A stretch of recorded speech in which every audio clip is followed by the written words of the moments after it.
600 বছৰ আহোম ৰাজত্ব কালত স্বৰ্গদেউসকলে বহু ধৰণৰ কীৰ্তিচিহ্ন নিৰ্মাণ কৰি থৈ গৈছে। শিৱসাগৰৰ পশ্চিম যমুনা ৰোডত ইছমাইল তামুলী নামৰ এজন ব্যক্তিয়ে এটা পানী নিষ্কাশন কৰা আহোম ৰাজত্ব কালৰ এটা পুল তেওঁ প্ৰত্যক্ষ কৰিলে। যিহেতু ইয়াত বান আহিছিলে, বানৰ পাছতে এই পুলৰ ওপৰত যি পকা লাগি আছিলে, পকাডোখৰ পানীত সৰি পৰিলে আৰু তাৰপিছত এই পুলটো তেওঁ ইয়াত দেখিলে।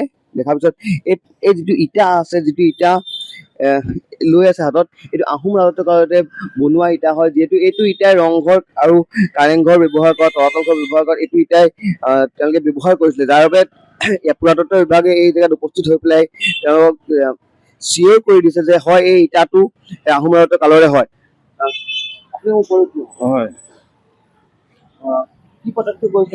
মই ৰাতিপুৱা যেতিয়া আহোঁ, এইডোখৰ পৰা অকণমান দূৰৰ পৰা দেখোঁ ৰঙা ৰঙা কিবা এনেকুৱা ইটা লিখা দেখিলোঁ। মই সন্দেহ কৰিলোঁ, সন্দেহ কৰি পেলাই ওচৰত আহি দেখিলোঁহি এইবোৰ ৰংঘৰ, তলাতল ঘৰ বা আমাৰ কাৰেংঘৰত যিবোৰ ইটা ব্যৱহাৰ হয় সেই ইটাৰ লগত মিল আছিলে। মিল থকা দেখি মই আমাৰ বুৰঞ্জীবিদ নবীন বুঢ়াগোহাঁইৰ লগত যোগাযোগ কৰিলোঁ আৰু মই ফটো দিলোঁ তেওঁক।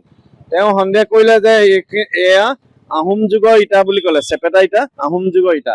আৰু তেওঁ মোৰ খবৰটো পাই প্ৰায় আধা ঘণ্টামানৰ ভিতৰত আহি পালেহি। আৰু আপোনাৰ মই আৰ্কলজি বিভাগকো মই খবৰ দিলোঁ। তেখেতসকলে প্ৰায় 1 ঘণ্টামানৰ ভিতৰত আহি এই জেগাত উপস্থিত হ'ল। উপস্থিত হৈ আহি দেখিলে নবীন বুঢ়াগোহাঁই, বুৰঞ্জীবিদ নবীন বুঢ়াগোহাঁই তেখেতে ক'লে যে এইটো এটা পুল হয়, আহোম ৰাজত্ব কালত এটা পানী নিষ্কাশন কৰা এটা পদ্ধতি বুলি ক'লে।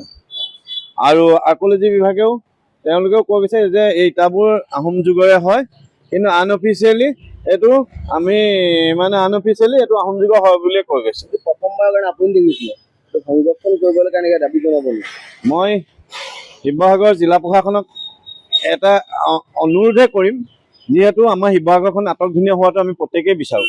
মই ভাবিছোঁ যদি এই পজিশ্যনটো আমাৰ সোমাই হয়, এণ্ট্ৰি গেটৰ লিখাকৈ যদি ইয়াক সাজু কৰি তোলে, এণ্ট্ৰি গেটৰ লিখাকৈ যদি সাজু কৰি তোলে বা ইয়াত দুইফালে দুটা ড্ৰেগন দি দিয়ে, যেনেকৈ যিটো শুদ্ধ হয় বা যিধৰণে ভাল হয়, দুটা ড্ৰেগন দি দিলে আমাৰ ইয়াত সোমাবলৈ ভাল হ'ব। যিহেতু সোমায়ে আপোনাৰ বাওঁহাতে চাৰ্কিট হাউচ আৰু ইপাৰে বৰপুখুৰী, সোঁহাতে দেৱীদৌল, বিষ্ণুদৌল, জয়দৌল আৰু এনেকুৱা আমাৰ এয়া যমুনা, আমাৰ ইয়াৰ শিৱসাগৰ সৌন্দৰ্যটো বহুত ধুনীয়া হৈ যাব।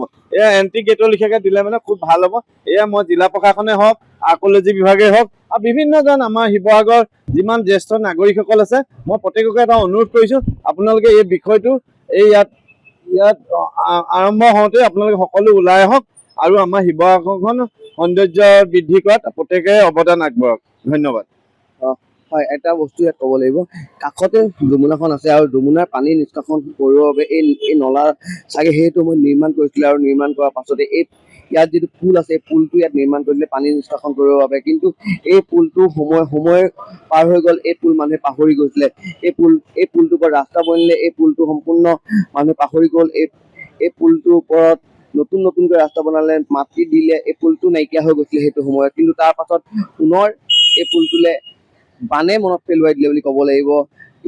যি ইছমাইল তামুলী আছে, সেই ইছমাইল তামুলীয়ে পুলটো দেখিলে আৰু দেখাৰ পাছতে বুৰঞ্জীবিদক এই জেগাত মাতিলে, উপস্থিত কৰিলে, পুৰাতত্ব বিভাগ উপস্থিত কৰিলে আৰু তাৰ পাছতে পুলটো দেখা পোৱা গ'ল। তেওঁলোকে সঠিক কৰি দিলে যে হয় এই পুলটো আহোম ৰাজত্ব কালতে নিৰ্মাণ কৰিছিলে। আৰু এতিয়া পুৰাতত্ব বিভাগে কি ধৰণৰ পদক্ষেপ গ্ৰহণ কৰে এই পুলটো সংৰক্ষণ কৰিবৰ বাবে, এই পুলটো সম্পূৰ্ণভাৱে সুৰক্ষিত কৰিবৰ বাবে, সেয়া অনাগত দিনত লক্ষণীয় হ'ব। যিকোনো খবৰৰ বাবে যোগাযোগ কৰক 9181 307 221 আমাৰ এই নম্বৰত।